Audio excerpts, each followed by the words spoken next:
जय हिंद। दो टूक में आपका स्वागत है। हम जो हिंदी बोलते हैं, हिंदी भाषी प्रदेशों में रहते हैं, हमारे साथ एक बहुत अच्छी बात है। हम उन्हीं को देश का नेता मानते हैं जो हिंदी बोलने वाले होते हैं और जो उत्तर भारत में, खासकर जिसको हिंदी प्रदेश कहते हैं, और हिंदी प्रदेश में भी हम राजस्थान को नहीं गिनते, हम हरियाणा को नहीं गिनते, हम सिर्फ उत्तर प्रदेश और बिहार को गिनते हैं और इन्हीं के नेताओं के बारे में हम जानते हैं। बाकी हिंदुस्तान, दक्षिण, पश्चिम, पूरब, इन नेताओं को हम नहीं जानते। करुणानिधि और जयललिता का नाम हमने सुना है। महाराष्ट्र का कौन बड़ा नेता है, उसके क्या प्लस पॉइंट माइनस पॉइंट हैं, हमें नहीं पता। हम सिर्फ अपने यहाँ के लोगों के बारे में जानते हैं। और हमारा जो मीडिया है, खासकर हिंदी मीडिया जिसमें अखबार और टेलीविजन शामिल हैं, इनके ऊपर भी यही सिद्धांत लागू होता है। ये भी हमें कुछ बताना नहीं चाहते कि देश में कहाँ क्या चल रहा है, संपूर्ण देश की तस्वीर कैसी है, उत्तर, दक्षिण, पूरब, पश्चिम में हो क्या रहा है, नहीं बताते हमें। कलकत्ता, बंगाल, उत्तर पूर्व, संपूर्ण उत्तर पूर्व हमारी निगाहों से ओझल है। मुंबई के बारे में अगर हम जानते हैं तो फिल्मों के बारे में जानते हैं, गणेश पूजा को के बारे में जानते हैं, और उसके अलावा हम कुछ नहीं जानते। आज आपको बताते हैं बंगाल से एक व्यक्तित्व कैसे राष्ट्रीय आकाश के ऊपर छाने की तैयारी में है। हमने सिर्फ नाम सुना है। एक कछुआ और खरगोश की कहानी हमने आपने सुनी होगी। कछुए की चाल से धीरे धीरे धीरे धीरे संघर्ष के बल पर, सिर्फ अपने संघर्ष के बल पर राष्ट्रीय आकाश के ऊपर छाने की तैयारी करने वाला नेता देश में अगर इस समय कहीं कोई है तो वो बंगाल में है, ममता बनर्जी। साधारण महिला जिसने शरीर पर लाठियां ही लाठियां खाई, जो जेलों में रही, जो लगातार लड़ती रही, जिस पार्टी में रही शुरू में उस पार्टी ने उसका साथ छोड़ दिया। ममता बनर्जी लड़ती रही। ममता बनर्जी राष्ट्रीय आकाश पर किस तरह छाने की तैयारी कर रही हैं और इसमें उन्हें किसानों और आदिवासियों का कितना जबरदस्त समर्थन मिल रहा है, इसका कारण जानने की कोशिश करते हैं कि ऐसी क्या खास बात है उनमें जो लोग उनके पास दौड़े चले आते हैं और ममता की सभाओं में उमड़ पड़ते हैं, ममता को समर्थन देने के लिए अपने आप आगे आखिर क्यों आ रहे हैं। काफी दिनों बाद एक नेतृत्व जमीनी राजनीति से उठकर राष्ट्रीय आकाश पर छाने की तैयारी में है। देह पर नीले बॉर्डर वाली सफेद साड़ी और पैर में हवाई चप्पल, पानी और कीचड़ भरी सड़कों पर चलते तेज कदम, नाकामियों से निराश न होने वाला आक्रामक चेहरा, जनता के दुख दर्द को अपना समझ लेने वाला भाव। पश्चिम बंगाल की 3 दशकों की वाम राजनीति के कुरुक्षेत्र में ये चेहरा हर जगह दिखा है। ममता बनर्जी की इसी सादगी, संयम और परिश्रम ने उन्हें एक कामयाब जननेता की कुर्सी पर बिठाया है। 9 अगस्त 1997 को मेयो रोड के चौराहे पर गांधी जी की प्रतिमा के सामने रोपा गया तृणमूल का पौधा अब बंगाल की राजनीति की दिशा पलटने वाला वटवृक्ष बन गया है। ममता की राजनीतिक जीवन का पहला पड़ाव 1984 है, जब उन्होंने लोकसभा चुनाव में जादवपुर सीट से सोमनाथ चैटर्जी को हराकर धमाका कर दिया था। उसके बाद ममता ने पीछे मुड़कर नहीं देखा। बंगाल की गलियों में शेरनी की दहाड़ गूंजने लगी।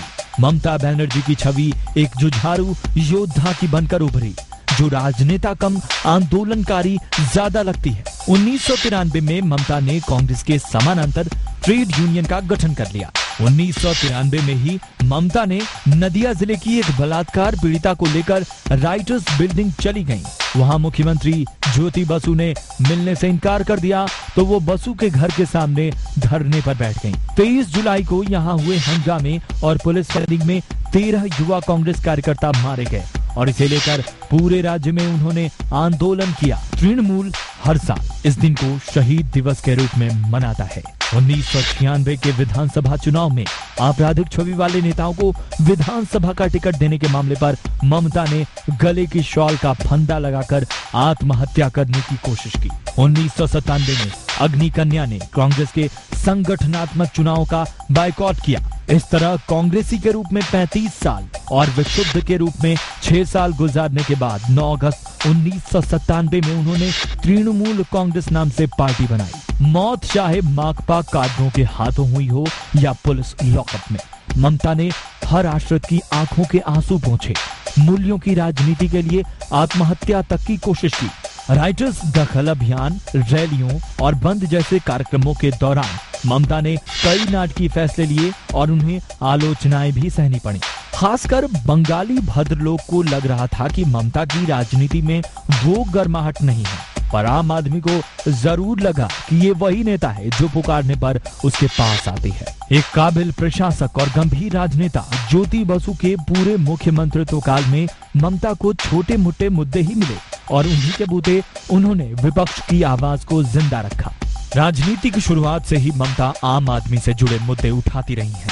सिंगूर में टाटा के नैनो कारखाना लगने के समय ममता का रुख उतना कड़ा नहीं था, पर जब उन्हें लगा कि बहुत सारे किसान अनिच्छुक हैं और सरकार उन्हें पर्याप्त मुआवजा दिए बिना ही जमीन ले रही है, तो उन्होंने आंदोलन तेज कर दिया। उन्हें और पार्टी के नेताओं को कई बार सिंगूर जाने से रोका गया और इसी के साथ उनका आंदोलन और तेज होता गया। फिर नंदीग्राम के केमिकल हब के लिए भूमि अधिग्रहण की अधिसूचना जारी होते ही आंदोलन भड़का और पुलिस फायरिंग हुई। उसके खिलाफ ममता का आंदोलन पूरे दक्षिण बंगाल में फैल गया। समय के साथ साथ ममता में मुद्दों की समझ भी बढ़ती गई। बांग्ला भद्रलोक को भी लगने लगा है कि ममता अब परिपक्व हो गई है। कभी अपने आगे दूसरों की बात नहीं सुनने वाली ममता अब हर महीने बुद्धिजीवियों से मिलकर उनसे सलाह मशविरा कर रही हैं। ममता ने आंधी पानी, जलती दोपहरिया और धूल भरे रास्तों पर जनता से जुड़े मुद्दों पर संघर्ष किया है। उन्होंने जीवन के 30 साल राजनीतिक तपस्या की है।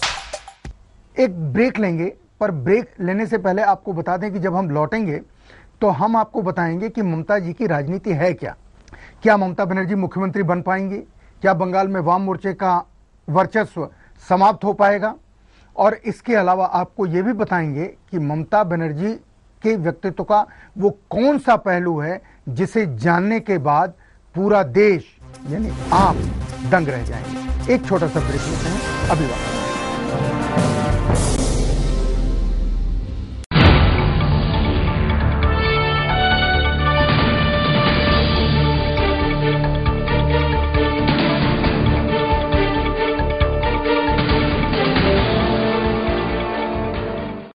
ब्रेक के बाद 2 टूक में आपका स्वागत है। ममता बनर्जी ये तय कर चुकी हैं और घोषणा कर चुकी हैं कि उनका मकसद बंगाल में वामपंथियों को उखाड़ना है। और यहां पर ममता बनर्जी दरअसल इंदिरा गांधी की राजनीति कर रही हैं। इंदिरा जी वामपंथी विचारों की थी, यानी वामपंथ की लाइन को थोड़ा ज्यादा पसंद करते थे, लेकिन इंदिरा जी वामपंथियों को एज ए पार्टी पसंद नहीं करते थे और वो उनसे लड़ना चाहती थी। उनकी जगह पर वो कांग्रेस को स्थापित करना चाहती थी। ममता बनर्जी वही कर रही हैं। लोकसभा चुनाव के बाद बंगाल में जहां भी हिंसा हुई, ममता बनर्जी हर जगह गई। ममता बनर्जी ने हर उस जगह जाके आंसू पोंछे जहां पर उन्हें आंसू बहते दिखाई दिए। ममता ने नारा लगाया, मां माटी मानुष, और इस नारे ने बंगाल में चमत्कार कर दिया। मुझसे खुद एक बहुत बड़े वामपंथी नेता ने कहा मुझसे कि वो बंगाल में 2-3 साल विपक्ष में बैठने को तैयार हैं, और मैं उनकी इस बात को इस रूप में लेता हूं कि वामपंथियों ने कहीं पर यह मान लिया है कि उनकी अगले चुनाव में जीत संदिग्ध है। इसके लिए पूरी कोशिश वाम मोर्चा कर रहा है, पर लग ये रहा है कि वाम मोर्चे के हाथ से राजनीतिक जमीन खिसकती जा रही है। मुसलमान जो वाम मोर्चे का एक बड़ा आधार था, वो उनसे खिसक रहा है। यह बताता है कि बंगाल की जनता में ममता बनर्जी ने अपनी पकड़ बहुत मजबूत बना ली है और शायद इस बार वो बंगाल की मुख्यमंत्री बन सकती हैं। पहले पंचायत चुनाव, लोकसभा और फिर नगर पालिका और नगर निगम चुनाव, ममता बनर्जी की आंधी का असर देखा गया।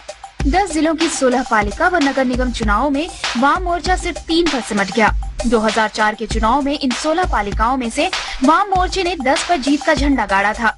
लाल दुर्गराहा बर्धमान जिले ने भी खासकर माकपा का साथ छोड़ दिया। आसनसोल वामपंथियों के हाथ से निकल गया।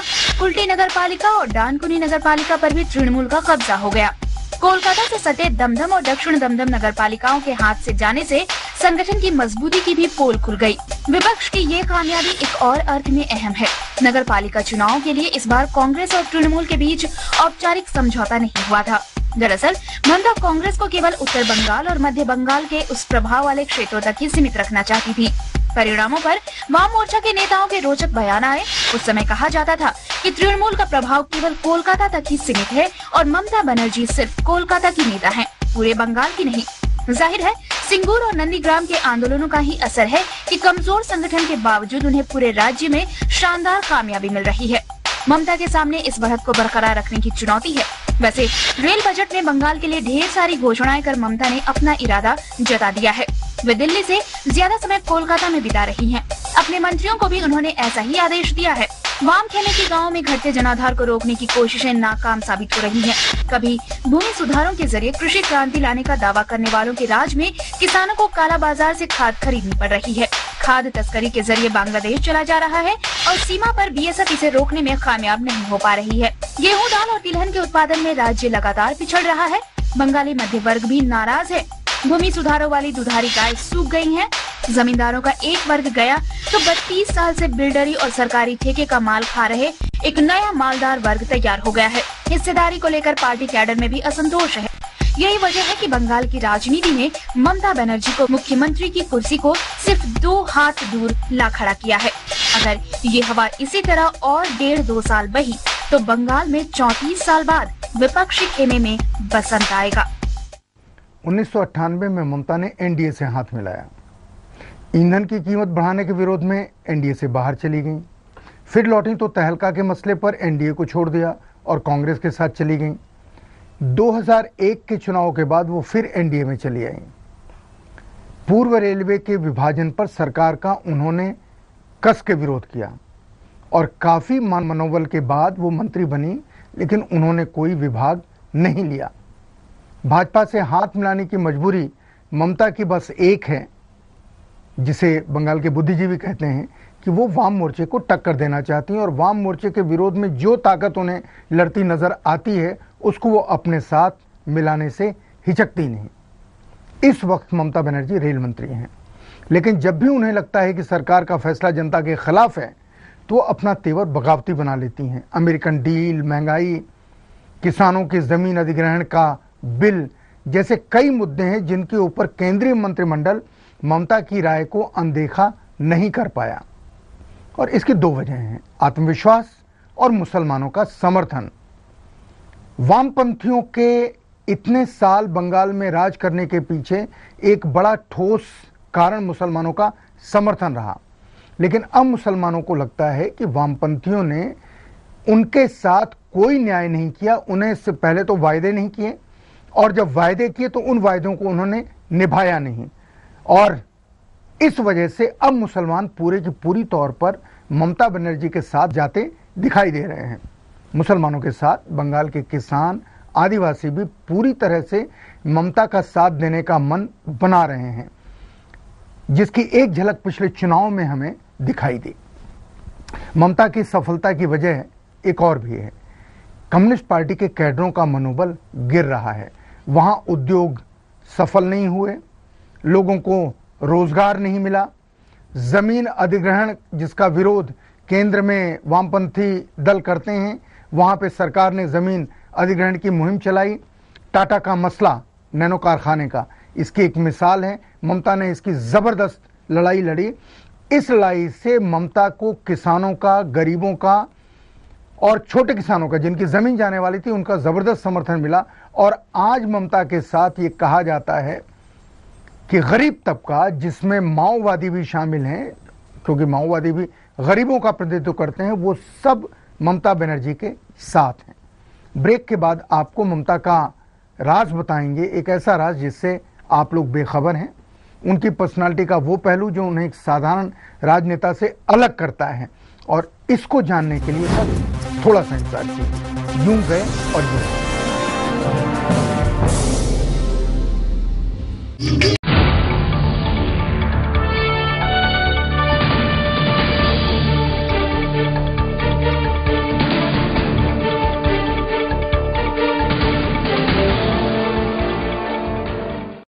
ब्रेक के बाद दो टूक में आपका स्वागत है।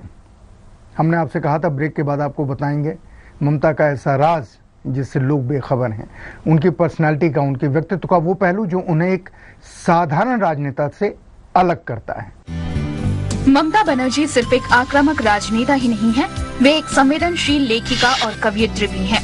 उन्होंने अब तक 17 बांग्ला और एक अंग्रेजी में किताब लिखी हैं।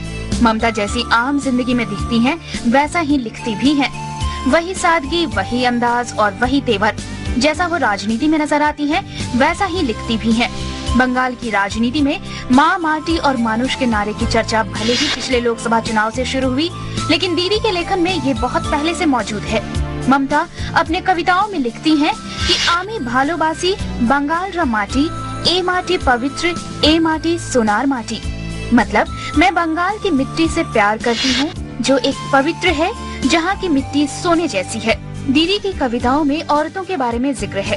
उनकी कविताओं में कभी एक माँ के दुख का वर्णन होता है तो कहीं शहर में रोजगार की तलाश में गए बेटे का इंतजार करती हुई माँ का दुख नजर आता है। जब वो कहती है कि कोई माँ कह के बुलाएगा और कहेगा कि माँ मुझे बहुत भूख लगी है, मुझे खाना दो, कविता में ममता जैसे रो पड़ती है। ममता बनर्जी उनके बारे में भी लिखती हैं जिनका समाज में कोई परिचय नहीं है, बाहर की दुनिया में जिनका कोई ठौर ठिकाना नहीं है। उन्होंने मानवीय भावनाओं के साथ साथ राजनीति पर भी कविताएं लिखी हैं। भाजपा को साथ लेने से माकपा ने उनकी धर्मनिरपेक्षता पर जब सवाल उठाया तो उन्होंने लिखा कि भागा भागी कोरे है ना कखुनो हिंदू मुसलमान, एशो आमरा गड़े तुली मानविका तार स्थान, एक ही रक्तो हृदय मोरे, एक ही अश्रु दुखे झरे, सवार एक ही प्राण। हुगली जिले में पुलिस हिरासत में लापता हुए जूट मिल मजदूर भिखारी पासवान, जिसके बारे में कहा जाता है कि पुलिस वालों ने उसे ठिकाना लगा दिया कि परिवार वालों की पीड़ा ममता ने अपनी कविता में व्यक्त की है। इस तरह ममता बनर्जी ने कुल 83 कविताओं में माँ, माटी, मानुष के प्रति अपने प्रेम और उनकी पीड़ा को आवाज दी है। वो लिखती हैं, समय की गति के साथ ताल मिलाकर धरती आज तेजी से आगे बढ़ रही है। समय पर नजर रखना बहुत जरूरी है। तब समय नष्ट न करके बंगाल में एक ऐसा ज्वार आए जिसके प्रवाह में सारी व्यर्थ चीजें बह जाए, हर क्षेत्र में विकास दिखे और बंगाल के लोग गर्व से कह सके कि बंगाल जो आज सोचता है अगले दिन भारत वही सोचता है। ममता का स्वभाव तेज स्वभाव है, उग्र स्वभाव है और इसी स्वभाव को लेकर वामपंथी आशा करते हैं कि ममता अगर मुख्यमंत्री बनी तो वो 2 साल या 3 साल से ज्यादा मुख्यमंत्री नहीं रह पाएंगी, सरकार चला ही नहीं पाएंगी, वो अपनी सरकार खुद तोड़ देंगे। आज ममता बनर्जी के ऊपर आरोप है कि वो रेल मंत्री के रूप में दिल्ली कम और बंगाल में ज्यादा रहती हैं। आरोप सही है क्योंकि ममता का उद्देश्य रेल मंत्री बनना नहीं है, ममता का उद्देश्य बंगाल का मुख्यमंत्री बनना है और उसके लिए वो रेल मंत्री के रूप में अपना साधनों का और रेल के संसाधनों का बंगाल के लोगों के हित में इस्तेमाल कर रही हैं। बंगाल से अब तक बहुत सारे नेशनल लीडर आए। आजादी की लड़ाई के दौरान बंगाल से क्रांतिकारी आए, बड़े क्रांतिकारी आए। क्रांतिकारियों के नाम पर बंगाल का ही नाम पहला आता है। वैचारिक नेतृत्व बंगाल देता रहा। सुभाष चंद्र बोस, राजा राम मोहन राय, अरविंदो, गुरुदेव, रविन्द्रनाथ टैगोर, विवेकानंद जी, बंकिम चंद्र, शरद चंद्र चट्टोपाध्याय, काजी नजरुल इस्लाम, जगदीश चंद्र बोस, मौलाना आजाद, चित्तरंजन दास। लेकिन अफसोस की बात कि आजादी के बाद से बंगाल से कोई बड़ा राष्ट्रीय नेता देश के राजनीतिक आकाश के ऊपर आया नहीं। और एक बार यह ऐतिहासिक मौका आया जब बंगाल देश को प्रधानमंत्री दे सकता था, ज्योति बसु के रूप में। वीपी सिंह ने इसका प्रस्ताव रखा था, लेकिन सीपीएम ने अपने आंतरिक अंतर्विरोध की वजह से उस मौके को, या आंतरिक विचारधारा की वजह से उस मौके को गंवा दिया। अब जबकि ममता बनर्जी बंगाल के नाते, और ममता बनर्जी के बारे में आपको एक बात जरूर बता दें, ममता बनर्जी देश के उन चंद नेताओं में हैं जिनके साथ कोई भी बड़ा पूंजीपति घराना नहीं है। ममता बनर्जी के परिवार का कोई राजनीति में असर नहीं है। ममता बनर्जी अपनी बनाई हुई सेल्फ मेड स्वनिर्मित नेत्री हैं।